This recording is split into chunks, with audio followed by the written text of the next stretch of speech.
Welcome and thank you for being here today. My name is Elena Hood, and I am presenting my dissertation exploring educators' perceptions and implementation of trauma-informed practices within one rural elementary school in San Diego County.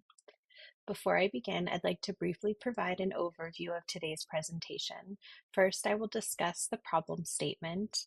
I will go into a literature overview. We will review the purpose statement and research questions, followed by the theoretical framework that guided the study, the methodology used, the findings, how those findings align with the literature, the implications and recommendations, the limitations of the study, and lastly, the distribution plan. The problem that motivated the study was the growing disconnect between the increasing prevalence of student trauma and educators' preparedness to respond effectively. Research has shown that trauma can significantly affect students' emotional regulation, behavior, relationships, and academic engagement. However, many educators report limited preparation for recognizing and responding to trauma-related behaviors and triggers. These challenges may be even more pronounced in rural schools where access to mental health resources, professional development, and implementation supports can be limited. My literature review was organized into 5 areas. First, I examined research on trauma and its impact on students. Second, I reviewed the benefits of trauma-informed practices and the role educators play. Third, I explored implementation challenges and barriers. Fourth, I examined effective trauma-informed strategies. And finally, I reviewed current findings and the future direction of research. Together, these areas highlighted the need to better understand how educators perceive and implement trauma-informed practices. The purpose of this qualitative, holistic, single case study was to explore how elementary educators in one rural school in San Diego County perceived and implemented trauma-informed practices across universal, targeted, and intensive levels of support. To guide the study, I developed 2 research questions. The first explored how educators perceived the relationship between trauma-informed practices, and the role of training in creating supportive learning environments. The second question explored how educators perceived the implementation of trauma-informed practices across tiers of support and the challenges that influenced their ability to foster supportive learning environments. The study was guided by the Creating, Supporting, and Sustaining Trauma-Informed Schools framework developed by the National Child Traumatic Stress Network in 2017. I selected this framework because it conceptualizes trauma-informed practice as a tiered system of support that addresses the need of all students while recognizing that some students require increasingly targeted and intensive interventions. At Tier 1, the framework emphasizes universal supports such as relationship building, predictable routines, emotionally safe classrooms, and professional learning for educators. For Tier 2, it focuses on targeted supports for students who need additional behavioral, social emotional, or academic assistance. Tier 3 includes intensive, individualized interventions for students experiencing significant needs. Beyond the tiers themselves, the framework emphasizes the importance of system-level alignment, collaboration, and educator capacity to sustained trauma-informed implementation. This framework informed the development of not only the research questions, but guided data collection and analysis, and served as the lens through which findings were interpreted. Using this framework as a lens, I then explored how educators within this one rural school implemented trauma-informed practices across the tiers. This study employed a qualitative, holistic, single case study design. A qualitative approach was selected because it allowed for an in-depth exploration of educators' perceptions and experiences with trauma-informed practices within their real-world context. The case was bounded to one rural elementary school in San Diego County. The study site was a rural frontier school serving approximately 50 students from preschool through 8th grade. The school served an underserved student population and had limited access to mental health resources, making it an appropriate setting for examining trauma-informed implementation within this rural context. Participants included 4 educators representing different instructional roles and grade levels: a preschool teacher, a transitional kindergarten and kindergarten teacher, an upper elementary teacher, and a special education teacher. This allowed for multiple perspectives across the setting. Data was collected through semi-structured interviews, follow-up interviews, and classroom observations. Using multiple data sources supported triangulation and provided a more comprehensive understanding of how trauma-informed practices were perceived and implemented across the site.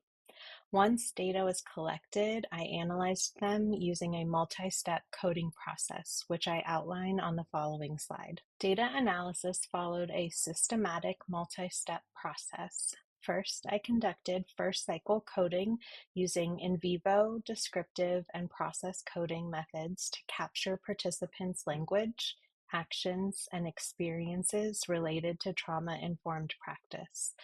From these initial codes, I developed a codebook that provided operational definitions and supported consistency throughout the analysis process. I then conducted second cycle pattern coding to identify broader relationships among the codes and organized them into categories.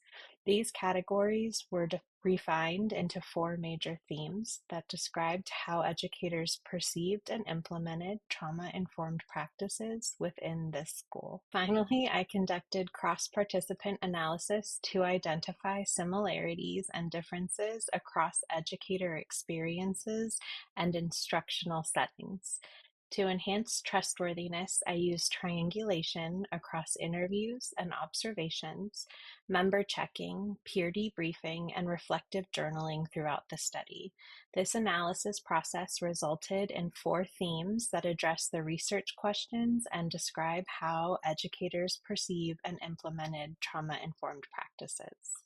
Analysis of interview and observation data resulted in 4 themes. Together, these themes describe how educators understood trauma-informed practice, interpreted student behavior, implemented supports, and navigated factors that influenced implementation within the rural school context. I will now discuss each theme in greater detail. The first theme revealed that participants consistently viewed emotional regulation as a prerequisite for learning.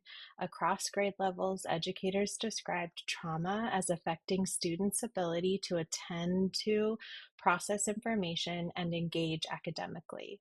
Rather than viewing dysregulated behavior solely as a disciplinary concern, participants prioritized co-regulation, emotional support, and regulation strategies before returning students to academic tasks. The second theme reflected how participants interpreted student behavior. Educators consistently described behavior as communication rather than defiance. Participants emphasized identifying underlying emotional, developmental, or environmental factors before determining how to respond.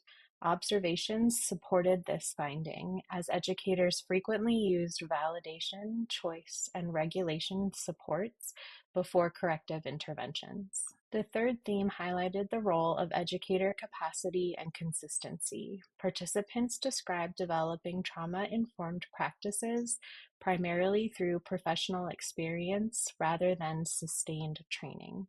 Educators also emphasized the importance of consistent responses across adults and settings. Findings further revealed how workload demands, emotional labor, and rural resource limitations influenced implementation. The fourth theme focused on the importance of classroom structures and routines. Participants consistently described predictability, clear expectations, calming spaces, and relationship-centered routines as essential components of trauma-informed practice. Observations documented these supports across classrooms through visual schedules, regulation spaces, movement opportunities, and proactive regulation instruction. To better understand the significance of the findings, I compared them to the existing literature reviewed in Chapter 1. The findings aligned strongly with previous research demonstrating that emotional regulation is a prerequisite for learning. Participants consistently described the need to address students' emotional and behavioral needs before meaningful academic engagement, which supports the work of Brunzell et al. And Watson et al. On trauma-informed educational environments. The study also reinforced research indicating that student behavior is often a manifestation of underlying trauma-related experiences rather than simply non-compliance or defiance. Participants frequently discussed the importance of understanding the reasons behind behaviors, which aligns with findings from Bilbray et al. And Firestone and Cruz regarding the impact of trauma on behavior and relationships. Consistent with the literature, participants reported limited formal preparation and relied heavily on professional experience and self-directed learning to implement trauma-informed practices. Finally, while participants demonstrated strong commitment to supporting students, implementation varied across classrooms due to differences in training, resources, and adult responses. This mirrors existing research from NCTSN that highlights the challenges of achieving consistent trauma-informed implementation without coordinated school-wide systems. Overall, this study confirms much of the existing literature while contributing a rural school perspective, highlighting how trauma-informed practices are often sustained through educator dedication rather than through organizational structures. The findings suggest that strengthening trauma-informed implementation requires action across multiple levels of the educational system. At the site level, I recommend establishing a school-wide trauma-informed framework and developing consistent adult response protocols. Participants frequently described variation in how adults responded to students' needs, suggesting a need for greater alignment, not only across the classrooms, but across staff members as well. For county-level professional development leaders, I recommend creating sustained training pathways that extend beyond one-time workshops and include ongoing coaching and implementation support. Participants consistently described learning trauma-informed practices primarily through experience rather than through professional learning structures. At the regional level, findings highlight the importance of expanding mental health partnerships and increasing access to behavioral supports, particularly within rural communities where resources may be limited. Finally, for classroom educators, I recommend continuing regulation-focused instructional practices and collaborative problem-solving approaches that support emotional safety while maintaining high expectations for student learning. Collectively, these recommendations are intended to strengthen implementation coherence, educator capacity, and the long-term sustainability of trauma-informed practices. As with all qualitative case studies, several limitations should be considered when interpreting these findings. First, the study was conducted within a single rural school setting, which means the findings are very context-specific and not intended to be broadly generalizable. Second, the study included 4 educator participants, allowing for depth of understanding, but limiting the range of perspectives represented. Third, observations occurred within a limited observation window and therefore captured only a snapshot of classroom practices. Fourth, my own researcher positionality may have influenced data interpretation. However, reflexive journaling, peer debriefing, and member checking were used to enhance trustworthiness. And finally, site restrictions prohibited saving audio recordings of interviews. To address this limitation, interviews were transcribed in real time, reviewed with participants, and triangulated with observational data. Despite these limitations, the study provided valuable insight into trauma-informed implementation. To ensure the findings inform practice beyond the study, I developed a multi-level distribution plan targeting key decision makers involved in implementation. At the site level, I will share findings through a professional development presentation focused on strengthening school-wide coherence and consistency in trauma-informed practices.